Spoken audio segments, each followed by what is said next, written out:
taking one for the team there. We appreciate it. While unemployment in the Dayton area is going down, we are still in the throes of a recession. Senator Sherrod Brown joins us live now this morning to talk about jobs, the economy, and the war on terror. And we appreciate you being with us, Senator. Let's talk about stimulus money. A lot of people concerned it's out of control.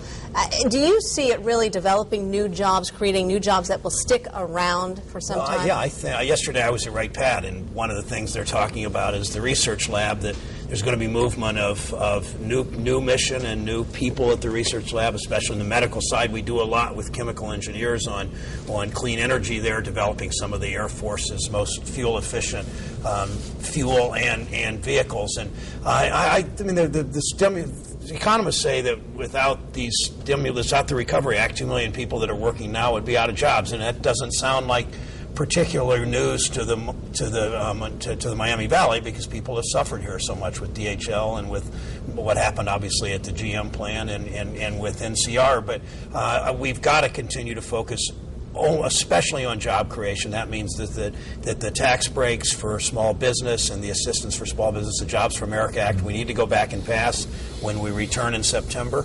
I think that we know that 2 out of 3 jobs in this country are created by small business, and that's where the focus needs to be. We're going to be in Springboro and Xenia talking about that jobs creation, training, and also helping the homeless. What's going to be your message to those folks? Yeah, a big part of how we do this is obviously focus on job retraining, on what needs to be done, and that needs, rather than the federal government saying here's what we need to train workers for, it needs to come from the bottom up. That means businesses and community colleges, places like Sinclair and Wright State and Central State, working with local businesses and labor and workforce investment boards to train people for the jobs we need. But there needs to be a refocus on manufacturing. We know that manufacturing, first, it won World War II. In what we did in Ohio, building the country, it created the middle class, it sustains the middle class, it creates wealth, it creates other kinds of jobs, and we need to move that focus, keep it on what we've done with manufacturing, but especially look at what we're going to do with high-speed rail car manufacturing, with clean energy manufacturing.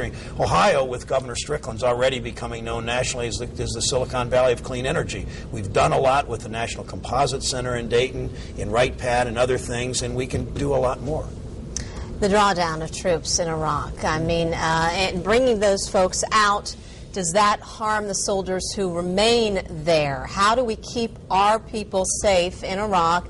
And do you see the Iraqi army being able to handle the future there without our support? At what point, I mean, what kind of time frame do you see, Senator? Well, I think that the President's done the right thing in drawing our forces, to bring our forces out now.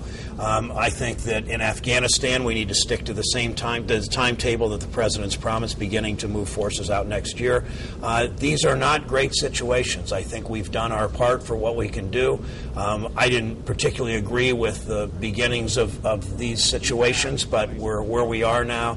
They are so costly. We're not paying for these wars. They're charged to our grandchildren, and both the human cost and the dollar cost to us means that we need to rotate our troops out in the right way, and I think at the speed we're doing it. But clearly, it's time, and I think he's doing the right thing in Iraq. Are we keeping our own soldiers safe, however, by bringing them out? Oh, they're not. I mean, the generals would never advise the President to do this if the soldiers that were there won't safe. I mean, they're not doing combat missions now. They're more confined than that, and protecting our interests there. At the same time, I think we've had enough time to train Iraqi troops. I mean, how much longer than we need? It's been 8 years, and we can't stay either of these places forever. It's too difficult for our country, I think. All right, Senator Sherrod Brown, thank you for spending your morning with us this morning. We do appreciate your insight. My pleasure. Thanks. Time 6:30.